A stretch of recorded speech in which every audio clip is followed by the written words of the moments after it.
एक तनकीद जो है पाकिस्तान तहरीक इंसाफ पर 2014 के धरने की भी होती है कि तब चाइना के सदर जो है वो पाकिस्तान आ रहे थे और अब एससीओ के हवाले से भी दोबारा उसी किस्म की तनकीद उन पर हो रही है। एक चीज़ का मुझे अफसोस भी हुआ जब मैं ये एहतजाज देख रहा था तो लोगों ने जो मास्क पहने हुए थे और फिर सरकारी वसाइल जो इस्तेमाल हो रहे थे, दोनों साइड से एहतजाज करने वाले भी सरकारी वसाइल और फिर यकीनी तौर पर हुकूमत को रोकना होता है तो वो सरकारी वसाइल इस्तेमाल करते हैं। तो ये उस अवाम का जिसका तस्करा अभी नजम साकिब साहब ने किया, उस अवाम के टैक्स और जो हम कर्जा लेते हैं उस टैक्स के पैसे से ये सब कुछ हो रहा है। तो आप क्या देखते हैं कि ये बर्डन ऑपोजिशन पे बहुत ज्यादा आ जाएगा अगर इससे कुछ मुतासिर होता है एससीओ का? तो देखिए, अभी तक जो भी हमारे यहाँ एहतजाज होते रहे हैं, जलसे जुलूस होते रहे हैं, मुजाहरे होते रहे हैं, बड़े बड़े नाजुक मौके पे भी होते रहे हैं, उससे किसको बॉदर ही नहीं करता इस चीज़ को कि नुकसान किसका हो रहा है किसका नहीं हो रहा। इसलिए तो हम आज तक किसी सही से चल नहीं पाए, वहीं के वहीं घूमते रहते हैं, खड़े रहते हैं या घूमते रहते हैं एक ही चक्कर में। तो यही मसला है कि जो एहसास है, एक ज़िम्मेदारी का एहसास हर लेवल पे, चाहे गवर्नमेंट हो चाहे अपोजिशन हो, पॉलिटिकल पार्टीज़ हों, इदारे हों, जो भी इसके स्टेक होल्डर्स हैं पूरे पाकिस्तान के, अवाम सबसे बढ़ के हैं। तो अवाम को अगर मद्देनज़र रख के किया जाए तो मेरा ख्याल है बहुत से सवाल वैसे ही ख़त्म हो जाएंगे। ये जो आपने पूछा ये भी नहीं होना था फिर, अगर अवाम आपके नज़र में सामने हो और अवाम की बेहतरी और उसकी भलाई आपके सामने हो। लेकिन उससे पहले मिस्टर सैफ की एक बात ज़रूर करना चाहूँगा। उन्होंने जो बयान दिया है ये PTI के ख़िलाफ़ नहीं बल्कि पाकिस्तान के ख़िलाफ़ साजिश है, क्योंकि इस बयान को जिस तरह हमारा दुश्मन लेगा या ले रहा है, जिस तरह से इसको वो एक्सप्लॉइट कर रहा है इस सारी सिचुएशन को, तो ये PTI का तो अपनी जगह पे सियासी नुकसान जो होगा तो वो तो आएँ बाएँ शाएँ करके निकल जाएंगे। गौर साहब ने बयान भी दे दिया, लेकिन ये तमाशा जो उन्होंने लगवा दिया एक नॉनसेंस किस्म का बयान दे के, तो उससे बहुत ज़्यादा पाकिस्तान की रुसवाई का सामान पैदा किया उन्होंने। अच्छा, एहतजाज के हवाले से अब जो है कि वो उसका हुकूमती हिकमत अमली क्या है। आपने कहा जी हुकूमत भी जल्दी में है, वो भी हुकूमत किसको कहते हैं? या सिर्फ वज़ीर दाखिला ही हुकूमत है? मुझे तो उनके अलावा कोई एक्टिव नज़र नहीं आया, ना कोई मैदान में नज़र आया है। या तारड़ साहब की एक प्रेस कॉन्फ्रेंस मैंने देखी, या ख्वाजा आसिफ साहब सियालकोट से।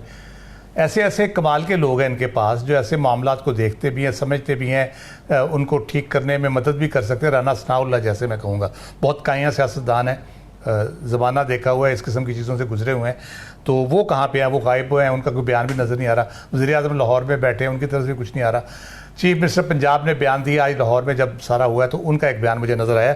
नून की तरफ से ऐसी खामोशी है कि जैसे वो पाकिस्तान में ये सब कुछ नहीं हो रहा, कहीं और पे हो रहा है। ये सारा जो इंतशार फैला हुआ है, ये सारे जो मामला चल रहे हैं, ये किसी और मुल्क में शायद ये हो रहा है। तो जो हिकमत अमली है सिर्फ प्रेस कॉन्फ्रेंस तक अगर आपने महदूद रखनी है तो फिर इसी तरह होगा, फिर तो कुछ भी नहीं हो सकता। आप अगर आप इंगेज नहीं करना चाहते, आप सिर्फ कंटेनर लगा के बाकी चीज़ें करके आप सिर्फ मौका देना चाहते हैं कि जो लोग, अगर आप खुद कहते हैं वो इंतशारी हैं, इंतशार फैलाते हैं, उनको मौका दे रहे हैं आपके वो इंतशार फैलाएं, वो गड़बड़ फैलाएं, वो ख़राबी पैदा करें।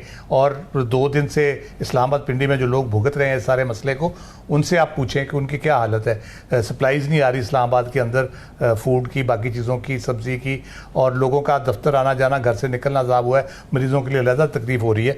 तो ये बुनियादी तौर पर ये सबके देखने की बात है। लेकिन एक ओवर किल भी होती है, जो कहते हैं ना ओवर रिएक्शन और ओवर किल। यहाँ पे अभी JUI का हमने एहतजाज देखा और मजहबी जमातों का देखा, जमात इस्लामी का देखा, सारा कुछ हुआ यहाँ पे। तो ये क्यों उस वक्त अफरा तफरी क्यों नहीं हुई? ये जब PTI एहतजाज के लिए आती है तो क्यों इतनी ज़्यादा ये सारी अफरा तफरी?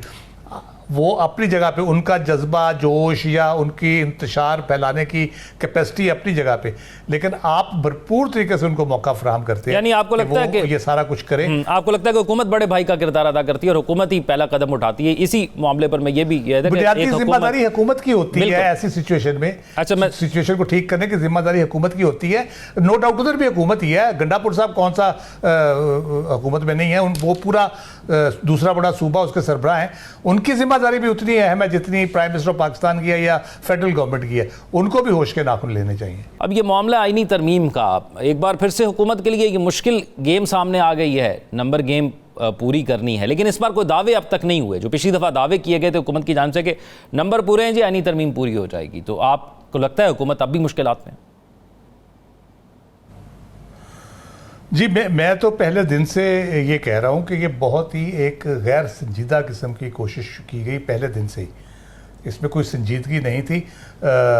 दो पहलू से मैं बात कर देता हूँ। एक तो ये कि जिस तरह से अचानक वो हफ्ते को किसी को पता भी नहीं था, ना किसी के पास ड्राफ्ट था, वो आया और रातों रात को कोशिश इस किस्म की हुई जैसे अभी पास कर लेंगे, और एक हंगामा मचा रहा 2 दिन। इधर मियाँ अपना मौलाना फजल रहमान के घर पे आमद जामद रही, कोई जा रहा है, कोई आ रहा है, तो वो सारा वो उस तरह से इस किस्म की चीज़ें जब की जाती है ना, कोई भी कर रहा हो, उसके पीछे कोई भी हो या सामने कोई हो, तो वो इस तरह नहीं होता कि आप बिल्कुल एक नाकाम कोशिश करें। वो ऐसी कोशिश जब भी होती है बहुत कामयाब कोशिश होती है।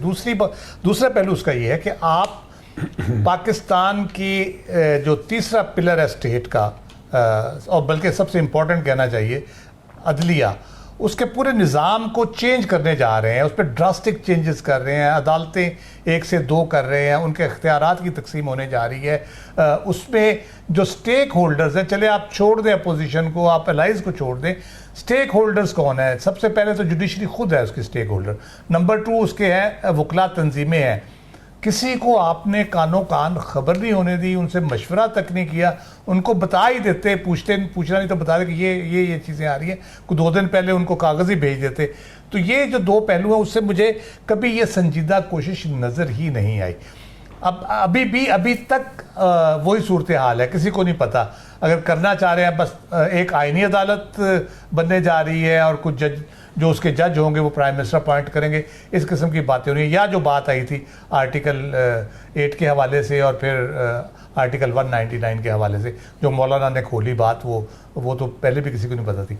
उसके अलावा कोई चीज़ सामने नहीं है आपके कि क्या होने जा रहा है, किस तरह से होने जा रहा है। कुछ 56 के करीब यानी चेंजेस हैं इसके जो प्लान किया गया, किसी को कुछ पता नहीं है कि वो कौन सी 56 चेंजेस है, उससे किस किस्म का निज़ाम बनेगा, उसकी इम्प्लीमेंटेशन कैसे होगी, इख्तियारात की तकसीम कैसे होगी दोनों अदालतों के दरमियान, और नीचे की अदलिया पे वो किस तरह से उसकी हियरार्की बनेगी। तो ये अजीब एक यानी कह ले कि मुझे तो बिल्कुल समझ नहीं आ रही, सच्ची बात है कि एक अजीब सी चीज़ है जिसका कह ले कि गैब की चीज़ है, हाजिर की नहीं है, इसलिए उसके बारे में सिर्फ गुमान ही किया जा सकता है कि क्या होगा। अब 2 दिन से तो बिल्कुल खामोशी है। शायद सारी तवज्जो जो है वो एहतजाज पे है या फिर अस्तबल साफ़ करने पे लगी हुई है, क्योंकि 63 के फैसले के बाद तो ज़रूरत है आपको, जैसे आपने कहा नंबर गेम अगर पूरी नहीं है आपकी तो आपको कहीं से तो पूरे करने हैं। तो उसके लिए कोशिश ज़ाहिर है कहीं ना कहीं से की जा रही होगी या हो रही होगी, लेकिन खामोशी है। बिलावल साहब सबसे आगे थे, वो भी अभी मुझे उनका भी कोई बयान 1-2 दिन से नज़र नहीं आया इस हवाले से, ना उनकी पार्टी का कोई बयान नज़र आया। वज़ीर आज़म साहब ने 7 को कॉन्फ्रेंस करनी थी मशरिक़ वस्ता के ऊपर, उस हवाले से भी अभी कल तो काफ़ी शोर था, आज उस पर भी खामोशी है। अभी तक पता नहीं चला उन्होंने मैसेज भेजा है, कोई रब्ता करने का नहीं किया है।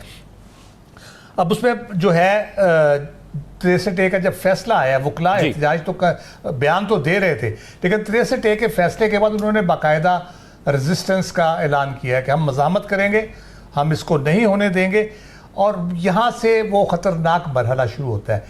अगर आपको याद हो इफ्तिखार चौधरी साहब वाला जो सारा सिलसिला शुरू हुआ था, तो इसी तरह हुआ था कि जब वकला निकले, उस वक्त जनरल मुशर्रफ से सारी पॉलिटिकल पार्टीज तंग थी, तो जब वकला निकले तो उनके पीछे पॉलिटिकल पार्टीज जाके खड़ी हो गई और वो एक भरपूर तहरीक बन गई, और at the end of the day सियासतदानों ने उस तहरीक को हाईजैक कर लिया, और मियाँ नवाज शरीफ साहब का लॉन्ग मार्च जब गुजरांवाला पहुंचा